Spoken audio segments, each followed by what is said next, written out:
Coming up next on Flightline News, the wait is over. ASAP has finally been accepted by the FAA.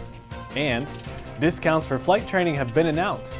Find out when you can do your own discount double check. Flightline News starts right now.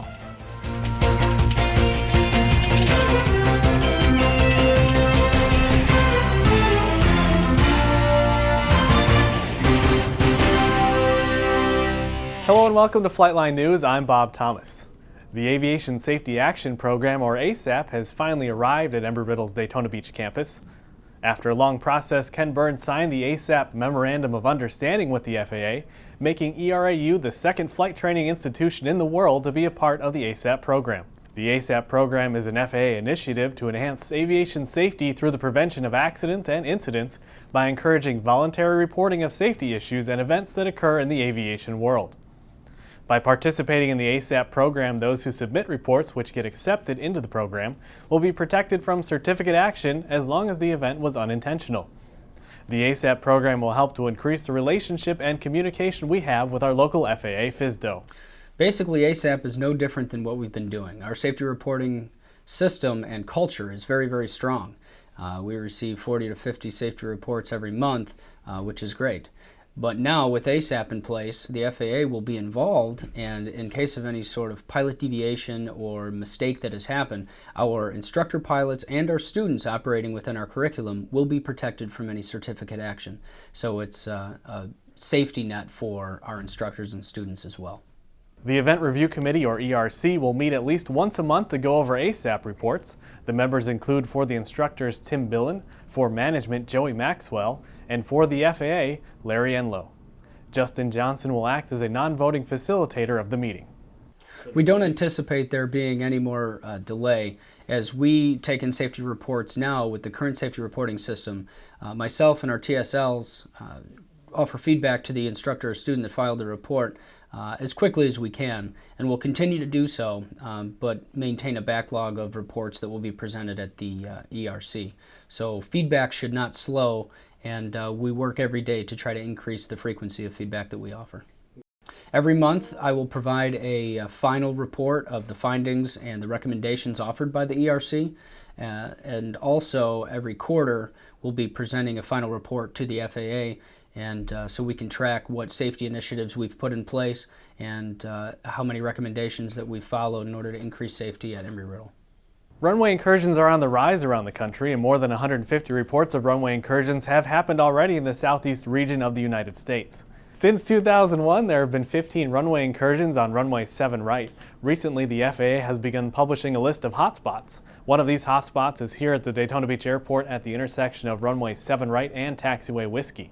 Starting sometime early next year, a new taxiway, Taxiway Yankee, will be added to allow aircraft to turn early and avoid the hotspot intersection altogether. The hope is to reduce the possibility of runway incursions. Be sure to tune in to future editions of the Flightline News for updates on this construction project. The National Intercollegiate Flying Association, or NIFA, Region 9 competition is coming to the Daytona Beach Airport on October 29th through November 3rd. Region 9 is the largest in NIFA and covers the entire state of Florida, Georgia, and Alabama. The schools participating this year are Auburn, Jacksonville University, Florida Institute of Technology, Embry-Riddle, Miami-Dade College, Broward College, and Florida Memorial University. Some schools will be arriving a few days early to begin practice in the pattern on runway 7 right and 25 left, and will be blending in with our local traffic. Their ground events will be held in both the I.C. Willie Miller Center and the College of Aviation building. The day that Embry-Riddle's flight department will be affected the most is on Thursday, November 1st. That's the day we'll do the landing competitions, the box that's striped on the runway. That's what we'll be using. We will do the landing competitions that day. In the morning, we will do the power off landings, and which is similar to power off 180. In the afternoons, we'll do the power on short field landings. So we'll pretty well take the runway the entire day for Thursday, November the 1st. All the dates of the flight events are subject to change based on the weather. The top 3 schools will go to the national competition, which will be held at The Ohio State University in May of 2013. The flight department is happy to announce the flight discounts for the rest of the academic year and continuing through the summer. Starting on Thanksgiving break, students will receive 10% off on November 21st and November 23rd through the 25th. The flight department will be closed on Thanksgiving Day. During winter break, students can also save 10% from December 7th through December 22nd. You can also plan ahead now for spring and summer. The flight department will offer a 50% discount if you come back early for the spring semester from January 3rd through January 8th. Spring break will have a 10% discount from March 18th through March 24th. And finally, summer savings are going to return as well with a 1-hour credit waiver towards your flight course, a 15% housing discount, and an ETA credit if you complete the entire flight course during the summer. These discounts only apply to aircraft dry rates and instructor rates. Rentals are not included in the discount, and all discounts are subject to aircraft availability. Be sure to check out the flight department's ad in the Avion, the signs posted around the flight operations building, or see your training manager for more information. We want you to use that resource. We want you to stay. We want you to complete your training on time and under budget. And in order to entice you to stay, we offer discounts during those periods. So discounts are extremely important. During the normal semester, you only have 103 days in the total semester of which to do any activity. And when you take Sundays and holidays out, it leaves about 80 days of opportunity to do flight training. But your flight block's only half that amount of time. So really, you only have about 40 days each semester to do a flight activity. And when you add the cancellation rate in there, you can see how it's difficult to get through a course because you only get about 2 activities a week completed during the normal academic semester. As we approach the end of October, it becomes proficiency assessment time for some of the private and instrument flight students. Here with some helpful tips and information about the PAs is Assistant Chief Flight Instructor Paul Cairns. The private pilot and instrument airplane courses each contain a lesson commonly called a PA. This stands for Proficiency Assessment, and it is completed in the FTD. The purpose of the PA is to check that you learn the fundamental building blocks and are ready to continue in the course. For many of you, this will be your first experience flying with one of our check instructors. This is not a check ride. While you are expected to show safe, independent, and efficient operation of the aircraft, some help from the check instructor may be needed and training can take place.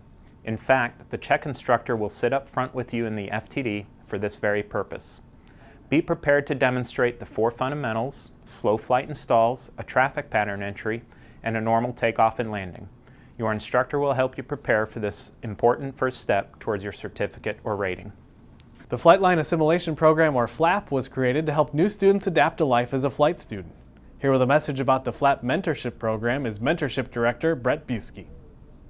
As we reach the midway point in the semester, I'm sure many of you are finding yourselves in stage checks, pre-progs, and even check rides. I'd just like to let you know, if you feel that you need any help with preparation or you're just feeling a little bit nervous, the Flightline Assimilation Program has several mentors that are here to help. We have a wide variety of individuals, including commercial pilots, CFIs, and even military veterans. So feel free to contact us directly at our email, flap@erau.edu. Thank you very much. With PAs and check rides approaching, we wanted to remind you of one of your major resources for free tutoring, the Tutor Lab. The Tutor Lab staffs FAA certificated ground and flight instructors that can help answer all your questions from the private pilot level all the way up to flight instructor, including multi-engine operations. The Tutor Lab has some flight simulators and training software that can help as well. We have the Redbirds that will help you with your procedures. It's mainly used for instrument. A lot of the instrument kids come in here to fly approaches, get help with approaches if they're having trouble with it or holding. Also with just your basic getting used to the G1000 itself. The Tutor Lab is located on the first floor of the College of Aviation building in room 144 and is open Monday through Friday 8 a.m. to 10 p.m., Saturday 10 a.m. to 8 p.m., and Sunday 10 a.m. to 10 p.m. The Aviation Maintenance Science Department recently received a generous donation of an Austro AE300 engine for use in their training courses. This generous donation was made by Austro Engines, Diamond Aircraft, and MT Propeller. This is the same kind of diesel engine that can be placed on a DA-42 and then run off of jet fuel. The run stand for this engine was assembled by AMS students with guidance from their instructors Jay Lacey and Marshall Tedderton.